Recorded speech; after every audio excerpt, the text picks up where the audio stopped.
Mochi Health is here to help you start your weight loss journey with caring, personalized support. Meet one-on-one with board-certified obesity doctors and registered dietitians who truly listen and understand your unique needs. Eligible patients can access affordable GLP-1 medications delivered right to their door each month. No insurance? No problem. Mochi Health accepts FSA and HSA, making care accessible and affordable. And with 24/7 customer service, you'll never feel alone on your path to better health. Get started with Mochi Health today. Take the free quiz at joinmochi.com and use code AUDIO40 at checkout for $40 off your first month of membership. That's joinmochi.com with promo code AUDIO40. Are you feeling stuck in your career or lacking employment at the moment? Experiencing symptoms of job dissatisfaction? You might be suffering from a common condition known as career stagnation. But don't worry, there's a solution. Monster.com. Monster.com offers a comprehensive suite of career-boosting tools designed just for you. Our free resume review and AI interview prep tool will help you stand out from the crowd. Need more guidance? Dive into our career advice articles for expert tips and insights. And don't forget to check out our salary tools to ensure you're getting paid what you're worth. Side effects may include a new job, increased confidence, and a brighter future. Consult Monster.com today and take the first step towards your new career. Ready for your next job opportunity? Visit Monster.com now.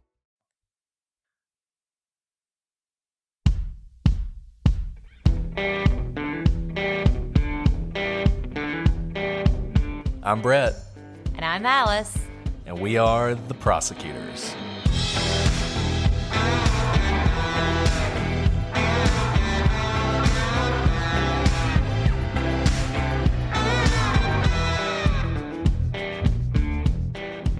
Today on The Prosecutors, we continue our investigation into the murders of Abby Williams and Libby German. Who is the Delphi killer?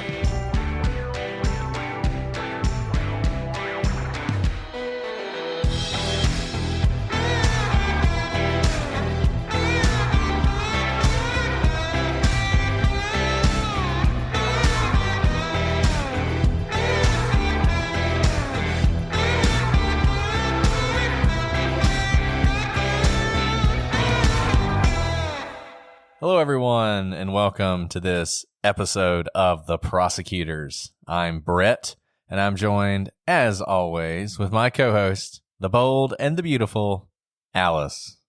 Whoa, 2 descriptors. It's a special day. Changed it up a little bit. It's been a rough day. I've been listening to our podcast a lot, the editing and everything. I just realized we complain all the time. So apologies out there to everybody. But today was definitely a too superlative day. It was. No, it really was. I mean, I know I like it when our outtakes are funny, but sometimes they're depressing. And today I feel like the two of us were just like running past each other in the hallways at work. And there were like there were bombs going off in the background, metaphorically, not really. And I felt like he was just like crazed, but it's okay. I mean, I'll say this. It was the first day in a long time that felt more normal. Does that make sense? Yes. It felt like sort of a return to what it was like before COVID. A little bit. And part of it, I think, is not because things are normal, but because things have been put off for so long, they can no longer be put off. Right. No, that's definitely true. We're reaching that point where we just can't, we just gotta move forward. Can't wait any longer. I mean, I know I don't know. I don't really know what to say about it, frankly. We're all doing the best we can, but at this point. Well, both of us got yelled at by judges today. Well, I got yelled at by a judge. You got yelled at by defense counsel. So it's like the same. Yeah. The judge just sort of looked at me like, what are you doing? It wasn't so much yelling. It was more like, I'm going to not yell at you because I feel sorry for you and I want to help you through what you should obviously be doing but don't seem to understand. That's essentially what happened to me today. But hey, I won. So that's all that matters. That was a very low bar, but congratulations, Brett. You win. Yay. It's all about winning. Sets me up to lose next week. So it's all good. It's all good. We're just going to enjoy this victory over the weekend.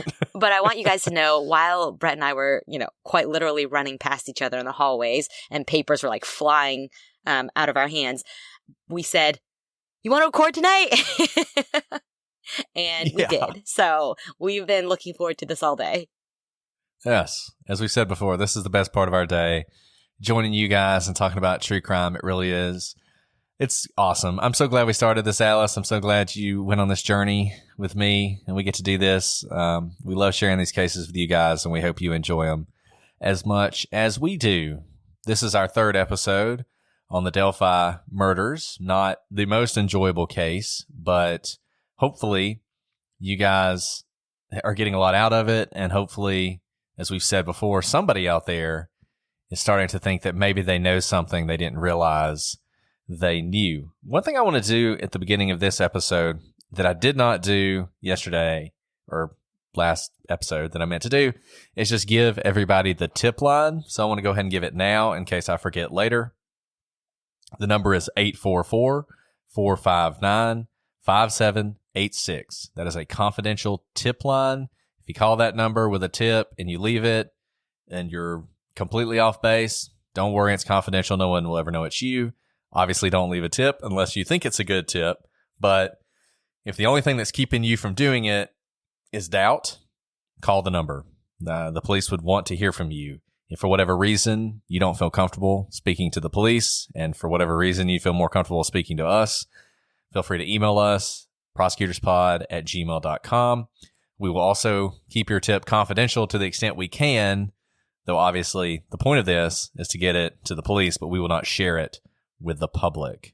So having said that, I think we should dive back into this. We finished the timeline the last time we spoke. Took us a little while to do that. Had a few tangents, but I think they were worthwhile. Now we want to get into the nitty-gritty of this case. We realize we've been doing that a lot. There may be some repetition. That's fine. And the first thing I think we should talk about, and we mentioned this briefly, but we didn't really go into it, is that photograph. Absolutely, Brett, the picture. Now, we've talked a bit about this picture. This case is incredible in so many ways, as we've already talked about. We have a picture of the suspect. We have video of the suspect. Let's talk about those two things. It's rare to have both of these things. The picture, you guys have seen it on our website, on the YouTube video. It's grainy. It's really difficult to see. It looks kind of pixelated. Can't the police do any better? We have a picture. This could be such a fantastic lead. It could help us decide which of the two sketches looks more like the bridge guy. The answer is no. The photo is a still shot from a video taken by Libby on her phone, likely while she was still at least 60 feet away. Last time we talked about some of our theories of what would make her take a video from that far away. But think about a football field. 60 feet is a very far distance. And you can imagine how small a person would be. They would barely take up, a fourth of the frame. I'm just thinking about pulling my phone out on a football field and how big a person would be. It'd be quite small. Now, here's why we know this is basically as good as the photo is going to get. Both NASA and Disney stepped in to help and enhance the photo. This is the second time NASA's shown up in one of our episodes. Man, I didn't know NASA had such an interest in true crime. It's kind of cool. It's like a crime-fighting organization in space. Space Force, but in a different way. Exactly. Right. And this is really quite incredible. So they've done all they can. And truly, with the technology that we have, the best technology available, this is the best we've got. Now let's talk about the video. The video is also basically as good as we thought it could get. Remember, it was taken from a very far away, but the clip that they've shown us is zoomed in and it's enhanced. So that's at least what we think we have. Now, we were told either that there was no other video or the perpetrator or the image we had was the best we had. But recently, 1 second of video was released. Brett, looking at that additional release of the video, it doesn't seem like it gave away much. I don't understand why that was held back to begin with. And it was such a short, really split second, truly a split second of a video. It makes you wonder, what else might there be? And what else are the authorities not telling us? Is there more video? Maybe, probably. I don't see the purpose of holding back that video to begin with. So it makes me begin to question the wisdom of police decision-making in this case for holdback evidence. And we previewed this a little bit in the last episode when we talked about how, there are things that the police did in this case. We hate to be critical of the police, particularly in an active investigation when they're having to make very difficult decisions.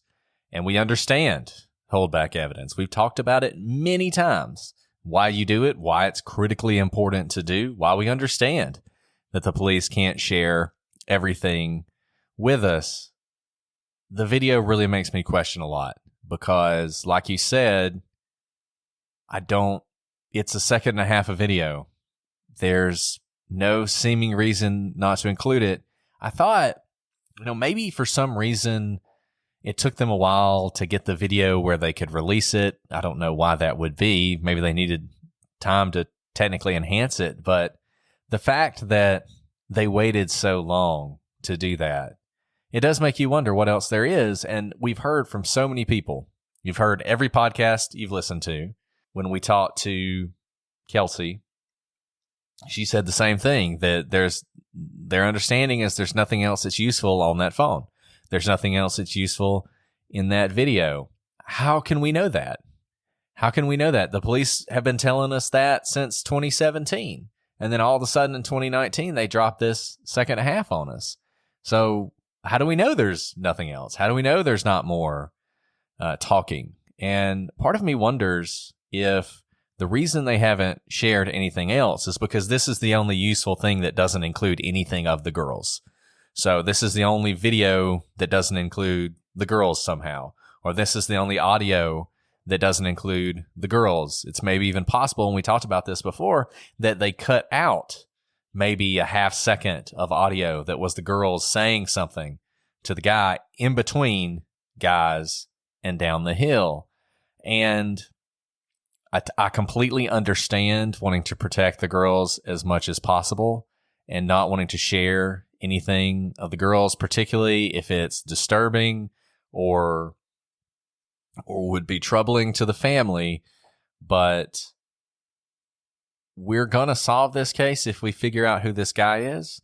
And if we never figure out who he is, obviously we're not going to solve it. I just think it comes down to that.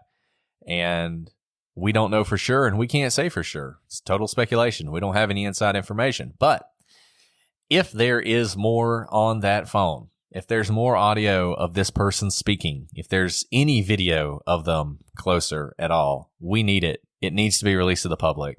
It just does. Right, Brett. And, because it's such a small sample size. I know other people have talked about this at length, but guys down the hill, 4 words. It's just so hard to be able to pick up any sort of idiosyncratic speech patterns or tones or intonations from that. And we've been asked by people, how can it be that they can't solve this case? They've got all this evidence. They have video, they have audio, they have a picture. They should solve this case. Well, the problem is what they have still isn't enough. It's just not good enough. There's another case that a lot of people want us to cover, and we'll probably cover at some point, about Jennifer Kesse. A lot of you guys know that case. There's a video in that case, and it's just insane because literally it's a video that takes every couple seconds. It's one of those types of video. And the individual that they believe is responsible is walking past a fence. And every time the video captures the person, they're lined up with a post in the fence. So there's literally this video of this person, and the post is always blocking them so that you can't see them. And I kind of feel like with this case, it's sort of similar. You can see the person, you have video of the person, you have audio, but it's just not good enough to actually tell you anything, to actually tell you who this person is. And the fact that we don't even know if the guy's wearing a hat, that should tell you a lot. That should tell you a lot when you got video and audio. And Brett, I know that we don't know if there's more, but I highly suspect there is more audio because even if there is no break in time between guys and down the hill, they likely hiked for some time. There had to have been additional conversation, because I don't think he was able to gain complete control of them just with those 4 words. He continued to talk to them, whether it was commands, being friends with them, threats, whatever. And maybe it's disturbing to hear, but I don't think all that's left of the video is necessarily just disturbing screams. I think there has to be additional audio. I agree. I don't know how there wouldn't be. Like you said, it's difficult to imagine a scenario in which he says guys down the hill, and that's literally the last thing he says. And then imagine him just mining for the next 10 minutes while they tramp through. It looks like they probably walked slid down the hill. I can imagine him saying don't try anything. Maybe the slip looked like a run. Don't try anything. I see you. I have her. If he's gaining control over one of them, cross this creek.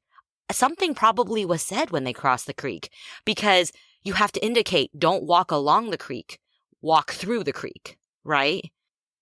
Now, it's possible the video had ended by then, I guess. Yeah. We don't even really know how long the video is. I've heard, 7 to 9 minutes or something like that.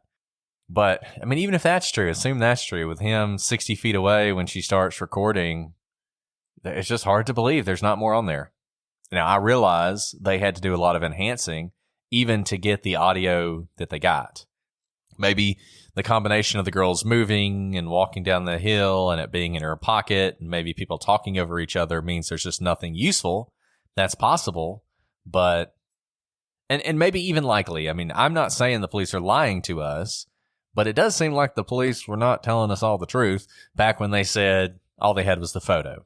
They had the video. So at some point, that's where they got the photo from. The photo comes from that 1.5 second of video. It's not like they discovered that video later. I don't know. I just don't understand. I don't understand guys. I don't understand why it took so long to get guys. We had Down the Hill for 2 years, and then they add guys to it. Right. It doesn't seem like it, gives away anything. And that's what makes me wonder if in reality they have a bunch of conversation between them all, and they just don't want to share anything that includes the girls' voices, and guys was the one word that they could isolate and bring out. And I don't know. It concerns me a little bit that they are not being more forthcoming, and we totally get it. We have had people in this case already who have been identified as suspects and eliminated by the police, and I am sure a lot of that was because of holdback evidence that only the police knew, and they were able to eliminate suspects. And that's very important. And I'm not saying they need to open their case file to us, but I just hope that they are being as thoughtful as they can possibly be about what to release. And I also hope that their judgment isn't marred by the fact that they want to protect these 2 young girls. And I understand the desire to protect them because they were violated in such an intense way, and they are just young girls. You can hear the emotion of the police when they speak about these girls. It's as if they are the police's own daughters, right? And I think that's why this has captured the attention of the world, because people want to instinctively protect these girls that they couldn't. But if they've said something on there that could make them look bad, I can't imagine that it could. Or they don't want to expose anything about the girls. At some point you have to make that decision to put out more evidence in hopes of solving the case than preserving this pristine image of the girls. In February, it'll be 4 years since this happened.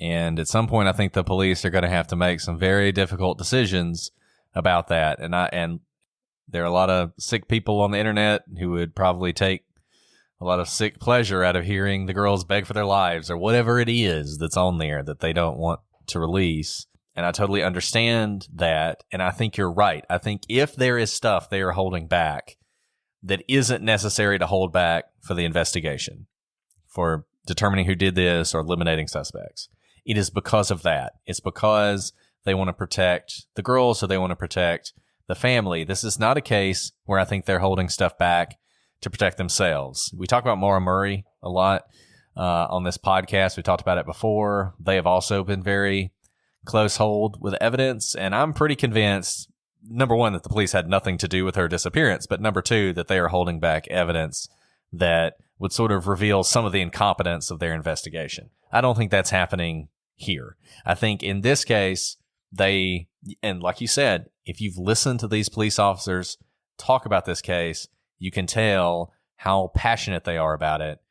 And you do wonder if that passion, while so important and so valuable and so wonderful, could also actually hamper the investigation when it comes to stuff like this. Right. So, Brett, what are some other unusual aspects about this case? Well, one thing that I think you can't look at this case and not think about is whether or not it involves a serial killer. We talked about that some in our past 2 episodes. I have said that I can't believe that one of 2 things isn't true. Either this was the first murder committed by a now active serial killer, or they had killed before. I don't think this is a one-off event. I don't think this is something where this person killed these 2 girls and then will live the rest of their lives without ever committing this kind of act again. And there are things from this investigation and from what we have heard from the police that seem to confirm that. If you've listened to Down the Hill, if you've seen Scene of the Crime, you've heard from some of the people who have been involved in this case. One of them is Robert Ives. Robert Ives was the prosecutor at the time. Had they arrested someone, he would have been the man in charge.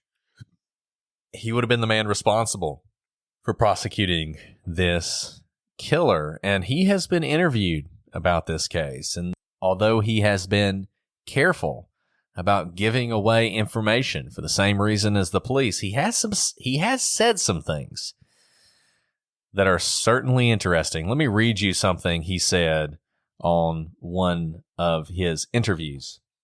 All I can say about the situation with Abby and Libby is that there was a lot more physical evidence at that crime scene. And it's probably not what you would imagine or what people think that I'm talking about. It's probably not. Now, let's just stop and talk about that statement for a second. Right. Okay, Brett, what do you think of when you first hear the words physical evidence? Blood, DNA, fingerprints. Exactly. Physical as in someone's DNA, bodily fluids, something like that, right? But then he says it's probably not what you imagine. I think most people would imagine physical evidence means DNA. So what is he talking about? I have no idea. Like, is he talking about props? Like, I don't think he could have brought props. There wasn't time. But, like, it almost makes me think like there was a scene, a staged scene, in characters or something. Right. Honestly, it kind of sends your mind on all sorts of wild goose chases. This is not a very helpful statement. I mean, this is the kind of statement that really just confuses you more. Okay, there's a lot more physical evidence at that crime scene. It's probably not what you would imagine or what people think that I'm talking about. He's a prosecutor. When he talks about physical evidence, I've got to think he would normally be talking about fingerprints, blood, bodily fluids, clothing, DNA. Right? Clothing, someone's right. clothing, and basically something. Tire track. Basically, something that you could use as evidence in court. That's what I think of with physical evidence, right? Right. Something you'd slap an exhibit sticker on. Right. Exactly, but it makes me think that we talked about this with Hinterkaifeck, that there was overkill, because that's probably what would create more physical evidence. Overkill being you're doing more than is necessary to commit the murder.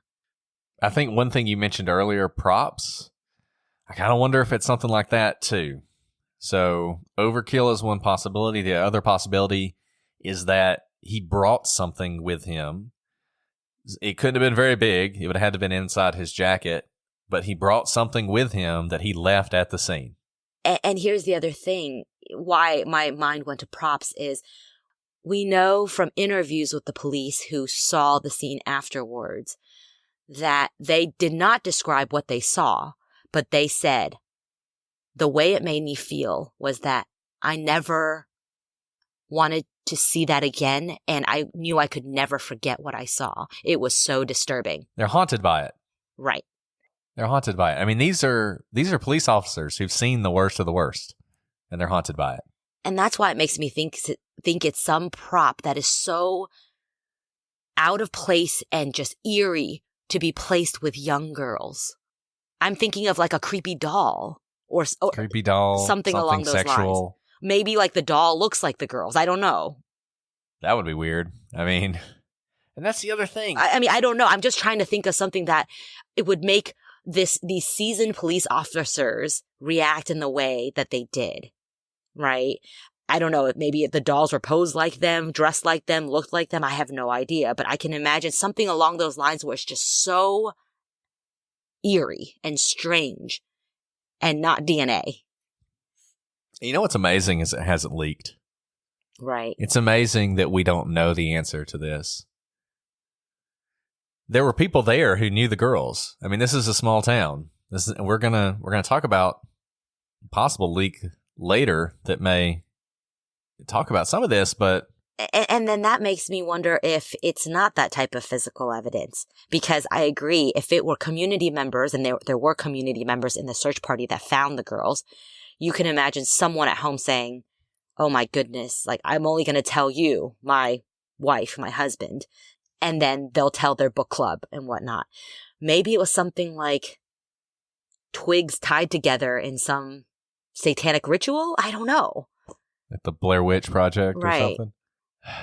Yeah, I mean, it's also possible the girls were posed. It's possible that their bodies were left in a disgusting or sexual or horrible fashion.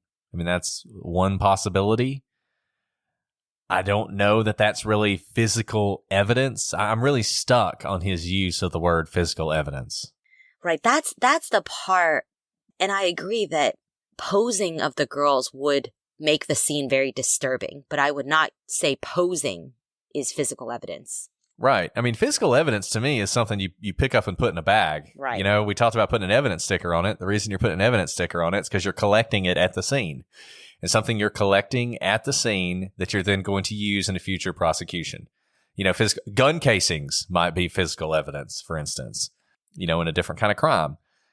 Any number of things might be physical evidence. Clothes could be physical evidence. But it's just, it's hard when somebody tells you whatever you're thinking it is, that's not it, you know? Because then you're like trying to think of something you wouldn't normally think of is what it could possibly be. I mean, who knows? You know, my mind goes all over the place, like animal bones or teeth or feathers. I mean, like, I don't know. It could just be anything. Bed sheets. I mean, it could be anything. Now, and I'll say this, and I just want to keep coming back to this. Depending on what it is, it might be helpful if the police released it. I mean, imagine, for instance, it was feathers from a pillow. Stupid thing. Not something you would normally imagine. Don't know why you'd leave it at a crime scene, but let's just imagine he did that. Well, what if your husband that you're married to goes off one day and you notice that your favorite pillow, all the feathers are gone, and you think, well, that's crazy. And then he comes back and you're like, what happened to the feathers? And he's like, I don't know what you're talking about. And you go on with your life, never knowing what happened to the feathers. And then one day you hear that there was a murder and there were a bunch of feathers left there. Maybe you think back to that moment and something triggers. And that's why I keep going back to the idea that if the police have anything that they can release, they need to release it. Somebody out there is going to be triggered by something in this case, and it's going to make them realize I have a connection to this person. That's how they're going to solve it. So to the extent there is something unusual that might be helpful for people to figure it out, I hope at some point the police reconsider their decision not to tell us what is going on in this crime scene. Not because of, pure curiosity or voyeurism, but because it might help solve the case. Shopify is a platform built for growth, whether you're just starting out or already running a thriving business. From managing inventory to creating a seamless checkout experience, Shopify is designed to handle it all. And it doesn't stop there. Shopify helps you sell everywhere your customers are, online or in person. It's the ultimate tool for turning big dreams into big wins. Sign up for your $1 per month trial period at shopify.com/OPP. If you're looking to streamline your audio advertising buys and maximize your revenue, look no further than Triton Digital's programmatic audio advertising exchange, A2X. The private exchange consists of only licensed broadcasters and top-tier internet radio publishers, assuring the quality inventory and brand safety you can trust. Visit www.tritondigital.com to learn more. And now the prosecutor said some more things that we didn't know before. Yeah, another thing the prosecutor mentioned that makes you think maybe this is a serial killer is he used the word signatures. And I think he even said there were 3 to 4 signatures at this crime scene. It's possible he's just being loose with his language, but generally speaking, when you hear the word signature, you think this is the kind of thing that a serial killer would do again and again and again. The kind of thing that he would use to sort of mark his crime. It's different from his modus operandi or whatever. It's more just trying to think of a good signature. It's a good example of a signature. Like in Home Alone, the signature for the two guys who were breaking in to houses, they would turn on the faucets and plug the drain so that the houses would flood. They did not need to flood the houses for purposes of robbing the houses, but that was their signature because they wanted to be known and they wanted their burglaries to all be attributed to them. The Wet Bandits. So that is an example of a signature. Exactly. That's exactly right.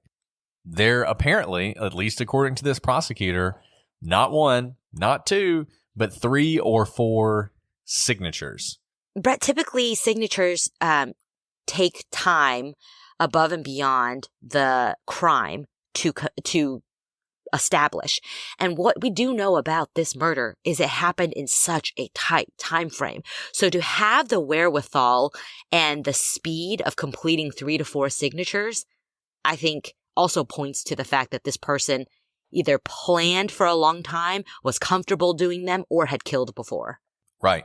I've gone back to Michael Peterson and the staircase a couple times on this. If you think Michael Peterson did it, then one of the things you think is he murdered his wife, and then he kind of panicked for a little while. He didn't know what to do, and he thought about maybe cleaning things up, and then he thought, I've got to just fake an accident, and it took him a long time, and he eventually calls 911, and by the time the paramedics arrive, some of the blood's dry, and that's because he did hesitate, and he did panic. None of that here. Not with this guy. This guy, whatever he had to do, he got it done, and he got it done quickly. He was in there, he committed these murders, did whatever he was going to do, and he was gone. Probably, I think, by the time Libby's dad got there. I think he's either gone or he is on his way out. And that seems to be confirmed by some of the eyewitness sightings that, while unconfirmed, seem as though occurred. So I think that's absolutely right. The speed with which he accomplished this, the confidence with which he acted, the command that he had over his emotions, everything about the video, everything about his voice. And the other thing, we talked about this last time, he tried to kill 2 people. He did kill 2 people. And it's hard to believe that if you were committing your first murder, you're going to kill somebody. And not only are you going to kill somebody, you're going to kill a child. And not only are you going to kill a child, you're going to do it in broad daylight, in public, on a crowded day at a local park. It is hard to believe that for your first murder, you would pick 2 people, 2 girls, that you would try to gain control over them like that. As we talked about before, I know of serial killers who killed more than one person in one of their events, but I don't know of anybody who started out that way. That's the kind of thing that there's a couple things going on there psychologically people have speculated about. The first is they are so confident that they think they can do that. The second is the killings have become such a frenzied event for them that whereas before they'd kill one person and it would sort of satisfy them for a while, it's like they kill this person and they're so excited they just want to kill again. And in this case, you've got somebody who thinks, I'm going to go after these two people. One thing that I'll say cuts against that, this also could be an example of inexperience, of somebody who hasn't done this before, doesn't know how hard it's going to be, overestimates his confidence, and decides, I'm going to try and kill two people at once.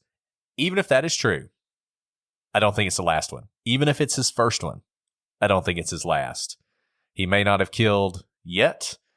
We can hope he'll never kill again, but I think if he is not caught, he will kill again. For the reasons we stated previously, we think he's local. And he's probably comfortable locally. So I don't think he's someone who's driving around necessarily looking for people to kill. I think he's looking to kill in his backyard. And I think it's possible that the only reason we have not seen another event, that we haven't seen him kill anyone else, is because of all of the attention on this case. He is a local and there's not a lot of people there. And I think he has to recognize just how close he came to being caught this time. He didn't think there'd be any cameras or recordings or voice or anything like that, and we have all that. So you could imagine he's a little skittish and has been that way for the last 2.5 years, 3 years. It's not going to stay that way. There is going to come a time when, that little demon inside of him that tells him it's time to go kill, that voice is going to override whatever concern he has, and he will do this again, whether it's in Delphi or somewhere else. I mean, this is going to happen again. We talked about whether or not the girls were posed. And I think there's one thing that was said in a press conference by State Police Superintendent Doug Carter that makes you think that might be true. He essentially said, and he was speaking directly to the killer, that the way that he left them in the woods is not how they are today. Now, he's talking about sort of, they're in heaven, they're in paradise, you're here living in your own personal hell. But there was sort of this implication of, we know what you did, we know how you left those girls, and you may fantasize about that, but that's not how they are now. They're in a better place now, and that makes you think that maybe he did pose them. Speaking of that press conference, I think it is worth reading over some of the things that were said in that press conference and sort of going through them. I think they tie in to this question of whether or not there was a serial killer. I think they tie in to the question of what the police are keeping back and what the police are going to release. So this press conference was held in April of 2019, April 22nd, 2019 to be exact. And this is the press conference where the new sketch of the younger looking individual was released. This is the press conference where Guys was added to the audio that we had and was released. Before all that happened, Superintendent Carter took the stage and he gave sort of a brief speech. And I'm going to read that to you, and we'll stop in a couple places and discuss what he's saying. So this is Superintendent Carter. He is the man who is in charge of all the Indiana police efforts.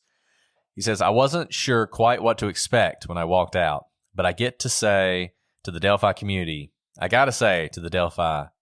how grateful I am. You inspire people. You don't even understand when. You don't even understand why. Information is being released today that is the result of literally thousands and thousands of hours of extraordinary investigative efforts by Delphi, Carroll County, the FBI, the Indiana State Police, and countless other agencies. This community surrounded us some 26 months ago, and you did everything you could to support us. But most importantly, you surrounded the family and these two little girls. Gosh, I'll never forget it. Now I'm just going to stop there. That sounds like the kind of thing you would say at the end of an investigation to me. You know, I realize he's trying to sort of inspire the people of Delphi, but and there were people there. And if you listen to Down the Hill podcast, they talk about this, how the reporters there, they hear him say this and they're like, he's going to announce they've arrested this guy. Or the person, they know he's in this room and they're going to arrest him right here. It's going to be like a, Perry Mason moment. But he says all that. Then he says, gosh, I'll never forget it. This guy is like so down home. And it's, if you've never heard his voice, you'd like it better than mine, probably. After you hear. I was just going to say, he is clearly so invested and so passionate about this case. And this is not a typical press conference by the law enforcement. No, it's not at all. After you hear what we're going to release today, I'm going to ask for your continued support, your continued understanding, your empathy and compassion as we move forward to find out who did this. And we will. We're seeking the public's help to identify, this was a big piece of information, to identify the driver of a vehicle that was parked at the old CPS DCS welfare building in the city of Delphi that was abandoned on the east side of County Road 300 North next to the Hoosier Heartland Highway between the hours of 9 to 5 on February 13th, 2017. If you were parked there or know who was parked there, please contact the officers at the command post at the Delphi City building. Let's talk about this for a second. If you look at the map, this building is fairly close to the Freedom Bridge.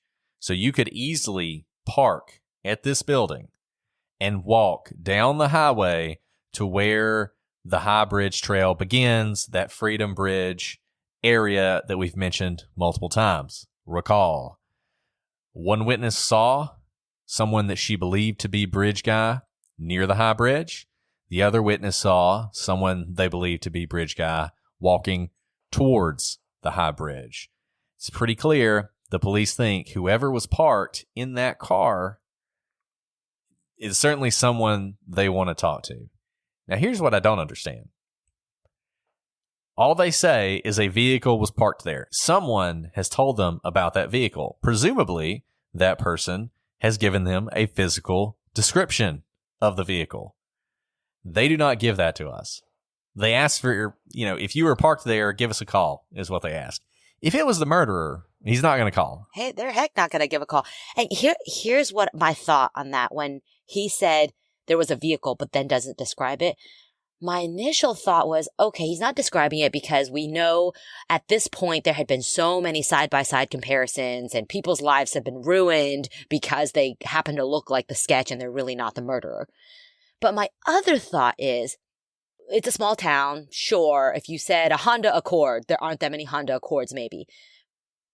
But that's not what I think it is. I wonder if it's a vehicle that is very distinguishable, like a garbage truck, a tow truck, some sort of car that is not necessarily a passenger car, right? So maybe a utility vehicle. So what would be the reason for not saying that? I mean, I don't know, but I just think it's so strange because you're right. What do you mean you want to talk to the person in this vehicle? I think this person may be the murderer, and that person's not going to call you and say, yeah, that was me. I'd like you to come interview me. But they don't want to give away enough info. I think what they're saying is, person who parked that car, call us. But really what they're saying is, I don't think they expect the person who drove that vehicle to call them, because I think they think that person may be the suspect. But they're hoping more people saw the car and can call them and provide information. But then why don't you give the description of the vehicle? Yeah, I mean, there's two things I can imagine going on here. The first is somebody said they saw a car parked there, but it was kind of like the video. It was so far away. They really don't have anything helpful to give. That's hard to believe because they could at least say it was a car or a truck or an SUV or a sedan. Or the color, a light car, a dark car. Exactly, something. The other possibility, which is more disturbing, and we're going to talk about this more as we talk through this, is that it's a bluff. That nobody actually did see a car there, but that based on the fact that he was apparently there in the beginning and headed that way at the end, they assume he parked there because where else would he park?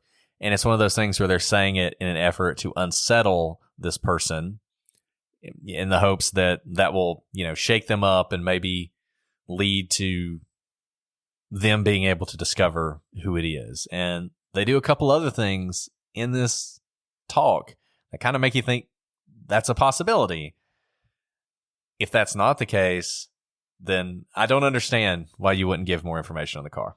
I mean, I guess what you said about them being concerned that it'll lead innocent people to be accused is a possibility, but I feel like that's just the cross people have to bear at this point if we're going to solve this case. He goes on to say, we're releasing additional portions of the audio recording from that day. Please keep in mind the person talking is one person and the person is on the bridge with the girls. This is not two different people speaking. Please listen to it very, very carefully. So, once again, guys, down the hill. The voices sound different. I don't think they sound that different, but they do sound different. Police want to make sure everybody understands. Same person. One person saying both things. Why it took them so long to release guys, we don't know. And this also indicates because, the unenhanced version is so difficult to hear. I had actually thought they were walking maybe in the woods at that point and the phone was in Libby's pocket. But when he says this audio is from the bridge and it was that muffled, I wonder where the phone is. Do you know what I'm talking about? How it sounds like drums or something?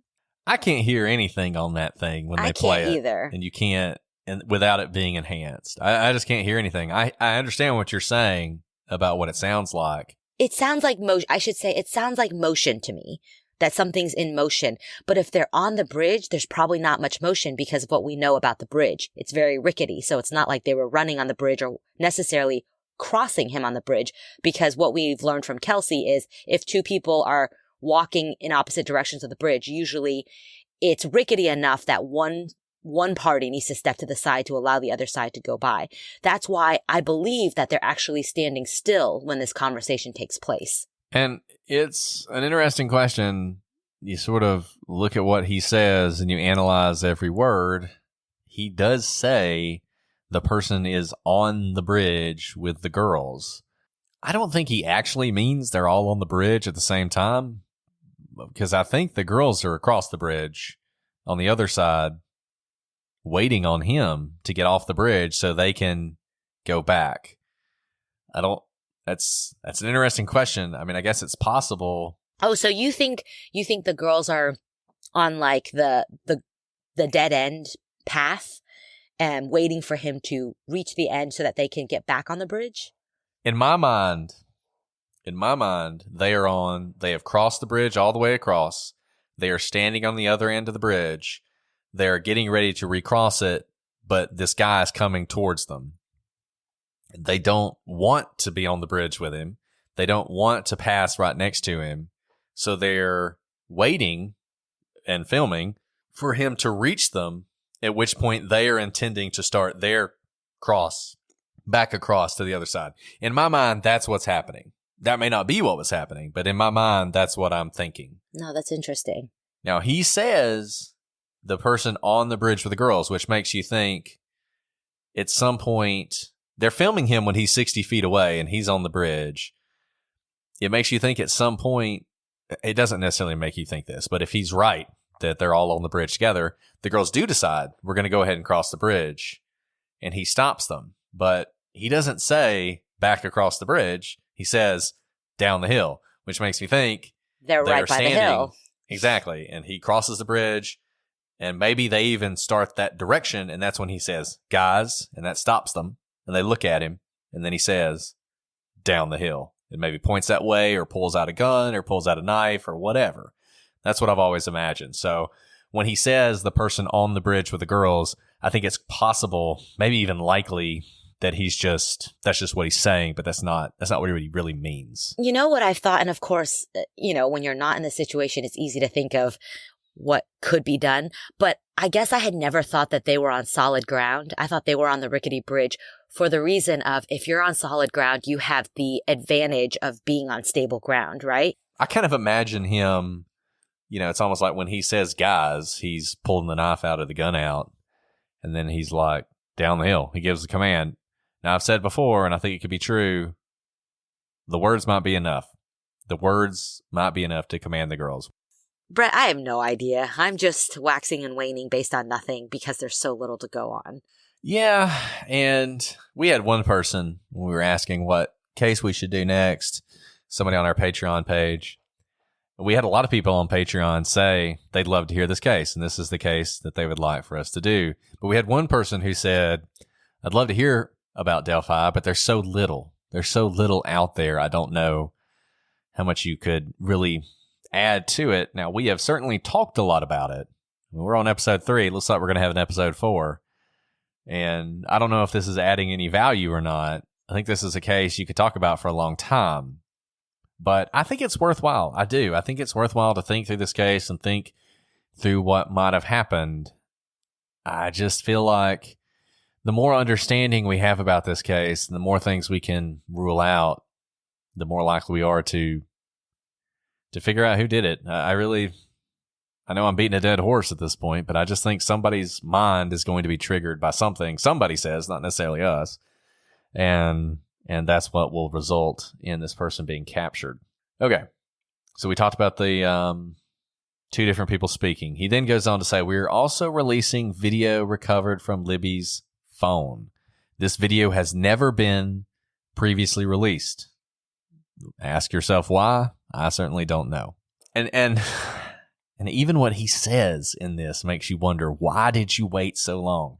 The video shows the suspect walking on the bridge. When you see the video, watch the person's mannerisms as they walk. Watch the mannerisms as he walks. Do you recognize the mannerisms as being someone that you might know? Remember, he is walking on the former railroad bridge. Because of the deteriorated condition of the bridge, the suspect is not walking naturally due to the spacing between the ties. Okay. Why don't you release that like the day after you have it? Why do you wait 2 years? And here's the thing. There's so much description and qualifiers and direction of how to interpret what people are seeing that I don't think is necessary. I can tell he's walking on a bridge. And he's not walking in such an exaggerated manner that without that description, I think, oh, this person has a different gait or has a limp or has a wooden leg. I don't think that when I see him walking. And same with the voice. To me, they sound like the same person talking. I wouldn't naturally think that if the police were releasing 4 words that they were by 2 different people. And I just wonder why so much qualification. And I wonder if it's because there's just a lot more information and they know it all. And the public knows nothing and doesn't really need all of the qualifiers.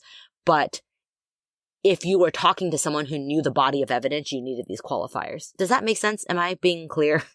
No, that makes sense. I think there's a couple things that are possible. I think one is that's a good point. When you're trying to describe something to someone who knows less than you do, you can kind of run into problems because you sort of assume information that needs to be clarified, and in clarifying that information that they don't actually have, you confuse them. I think that's one possibility. I think the other possibility is that this goes to the reason they didn't release it initially, which I think is a bad reason. And that's that they were concerned it would confuse the public. So they were afraid to release guys because they thought it would make the public think there were 2 people involved instead of 1 person. And they didn't want to release the video because they were afraid it would make the public think that this person walks this way and would somehow throw them off and make them think, well, that looks just like my husband, but he doesn't walk like that, so it must not be him. I think that's a possibility. I still don't know why they waited 2 years. Even if that were true, and even if you thought the information we're releasing in, say, March 2017 is enough, by September of 2017 or October of 2017, you need to get the rest of this information out. It grows stale, and memories grow stale, and people just die. There's all sorts of reasons why the longer you wait to get information out there, the less likely you are to get an answer to these kind of questions. So when you read what they say about this and what they're wanting you to look at, you just think, why didn't you do that 2 years ago? Why didn't you ask people to look at this video and examine the mannerisms and think about whether or not you know this person 2 years ago? Why wait? And I don't have a good answer for that. Yeah, Brett, that's a good point. I hadn't thought about that all of the qualifiers, which seems strange to me, may actually tip the hand at why they didn't release it previously. I mean, that's a guess. I just don't know. I've got to think they had a reason. This is not holdback evidence. No, and that's the thing. I know we've been a little bit critical about the decisions to hold back evidence, but I don't think it's because they weren't doing their job. I think it's because they are so conscientious, and there is the risk that they may have been too conscientious in hold back evidence. So I think there absolutely was a reason for holding it back, and it is well thought out in their board meetings. I just don't know what that reason is. So then they go on to talk about the sketch. We've talked about the sketch some, the first sketch. They say, during the course of this investigation, we have concluded the first sketch released will become secondary as of today. The result of the new information and intelligence over time leads us to believe the sketch, which you will see shortly, is the person responsible for the murders of these two little girls. I would like a little bit more information about why the sketch is secondary. Just a little bit more about this would be helpful, because people spent a lot of time with that sketch.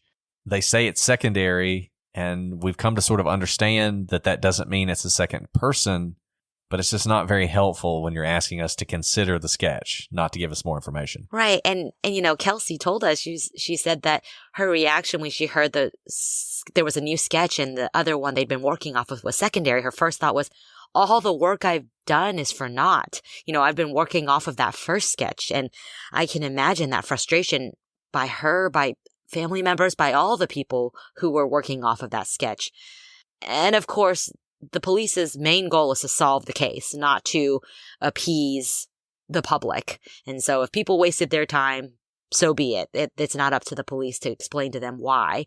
But it would still be helpful, I think, in identifying who the suspect may be based on the new picture, if you can explain why the now secondary photo is secondary. Right. Yeah. That would be helpful. He goes on to say, we also believe this person is from Delphi currently, or has previously lived here, visits Delphi on a regular basis, or works here. I agree with that 100%. Now, one thing about that, we said Delphi is a small town of 3,000 people, so you might be thinking, well, shoot, if that's true, just interview everybody in Delphi.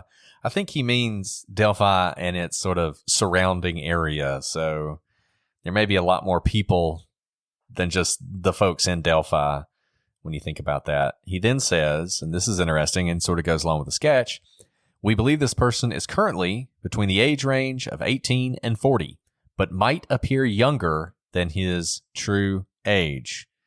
And if you look at the sketch, you think he's got to look younger than his true age. I mean, the second sketch I just don't think that person is the person who did this, I mean, I'm not saying it's not. I'm not saying you should ignore the sketch. You should listen to the police. Just based on the profile of who we think did this. It just does not look like the person who would be responsible for this. It doesn't really look like the video or the photo to me. And so maybe they do look younger than they appear, and that's part of it. This next part. He is going to speak directly to the killer, and there are so many things about this that are interesting and possibly concerning. The first thing he says is directly to the killer who may be in this room. And according to the people who were in the room when he said that, like all the police looked in a certain direction when he said that. And it is a common tactic for police to do things like take down photos and names of everybody who attends a public memorial for someone who's murdered, because it's a common thing for the murderer to show up at public memorials, to show up at searches for someone who's missing. As we've said before, if you find a body, you're a suspect. I wonder, it seems like the police thought this guy would show up at this press conference, that he would show up and be there in the room when they were saying this stuff. And this goes back to the thing about the car. If they don't actually have good intelligence on the car, were they just saying that to see if anybody had a reaction? Was there someone in the room who, when they said, we know about the car, would blanch or something? And, the people who were in the room said that he said it with such confidence to the killer who may be in this room. They actually thought that as soon as the press conference is over, he would get off the stage and arrest someone in the room. Yeah. Right? It was spoken with that much conviction. That is a bold move. And he says, "We believe you were hiding in plain sight." There is so much about this that I don't know what it means, but it's interesting. Let me just read you these 3 sentences after "who may be in this room." "We believe you were hiding in plain sight. For more than 2 years, you never thought we would shift gears to a different investigative strategy, but we have." What is he talking about there? A different picture doesn't seem like a different investigative strategy. It doesn't. It doesn't. Seems like you got it wrong. Investigative strategy seems like you were going by eyewitnesses, and instead now you are going by drone footage. You know what I mean? It's like method rather than a completely different suspect. It's spoken as if they totally know who did it. You know? Like, you thought you had us. You thought you had us confused, but now we see through that and we're on you. And you better run because we got you. You know what I mean? Right. You know, you had us convinced it was a woman, but we realize now you were wearing a wig and it's actually a man. Like that kind of breakthrough is what it sounds like. And I'm gonna continue reading through this, but the thing that worries me about this press conference is it could be the result of desperation. It is presented as coming from strength. They show up and everything about it is strong. The opening statements almost makes it sound like they solved the case, they've made the arrest, and now we want to thank everybody who helped us. Oh, here's all this new information we're going to give to the public. It's going to solve this thing. The speaking directly to the killer with the whole, you were hiding in plain sight and you didn't think we were going to change, but we did change.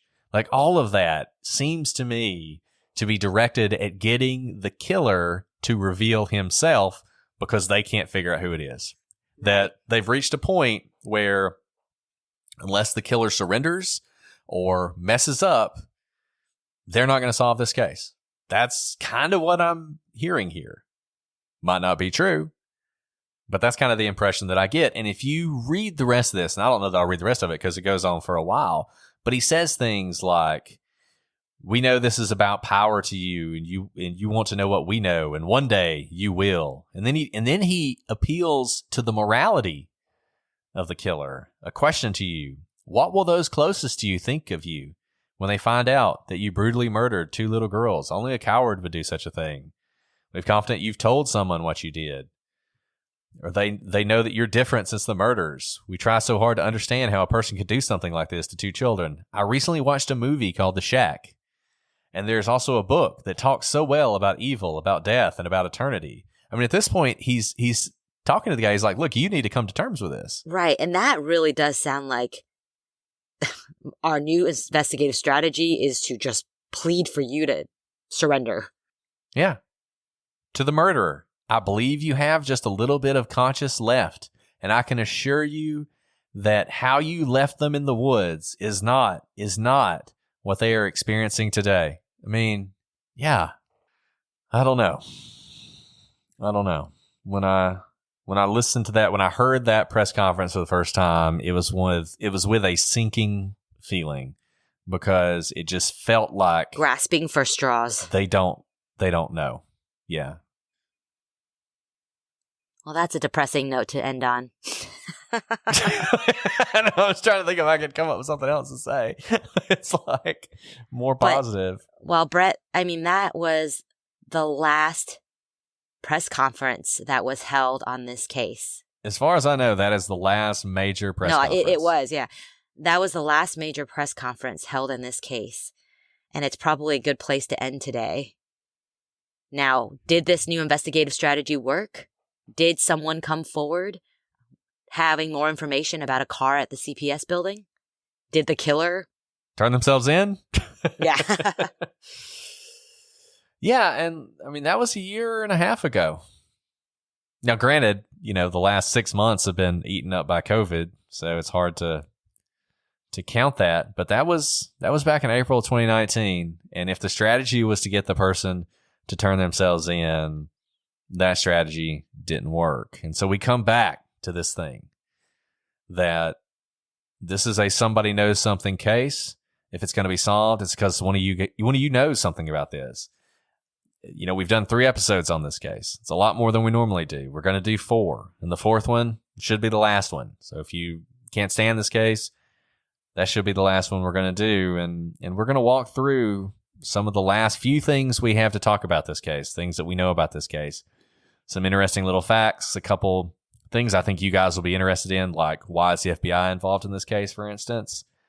And then we're going to talk about suspects, and we're going to talk about the kind of person that we think would have done this. We've talked about that sort of in broad strokes throughout these 3 episodes. But next time, we're really going to drill down to it, and we're going to give you what we think this suspect looks like. And hopefully, either from what we say or just from the facts that we have recounted to you, somebody out there who does know something, their mind is going to be sparked and they're going to realize they know something, or somebody who does know and just for whatever reason hasn't said anything will finally decide that they need to do this, that they need to make this right. Those girls deserve justice. We gave you our email at the beginning of the show, but we'll give it to you again. Reach out to us with any questions, comments, corrections that you have. prosecutorspod@gmail.com, @prosecutorspod for Twitter, Facebook, and Instagram. We're also on YouTube. We're on Reddit. Shoot us a message anytime. We'll probably respond. If you want to support the show, you can leave a review on Apple. Those are free. Or if you want to throw some money our way, we have a Patreon page. But as we always say, do not feel obligated to do so. We are happy to entertain you for free. Well, Alice, I think that's all we've got for today. Do you have anything else you want to add? That's it. It was a pleasure, Brett. Always a pleasure. And we will finish this case up in our next episode. But until then, I'm Brett. And I'm Alice. And we are the prosecutors.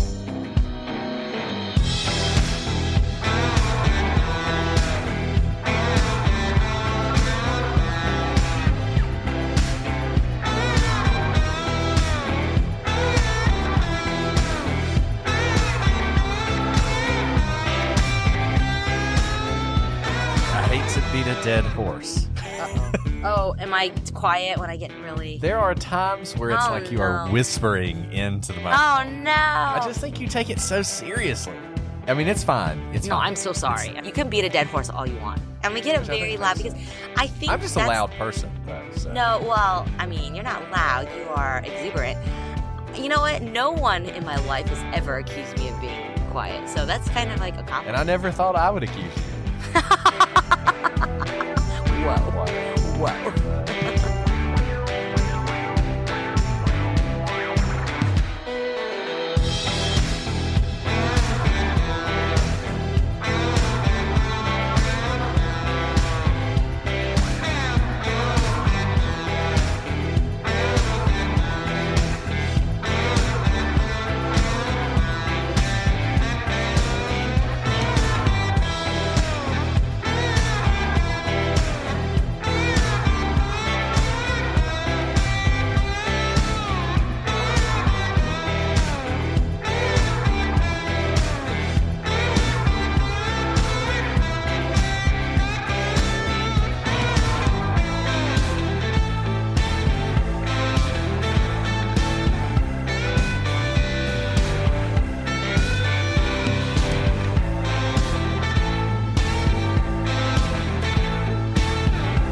Other video. No, what am I doing?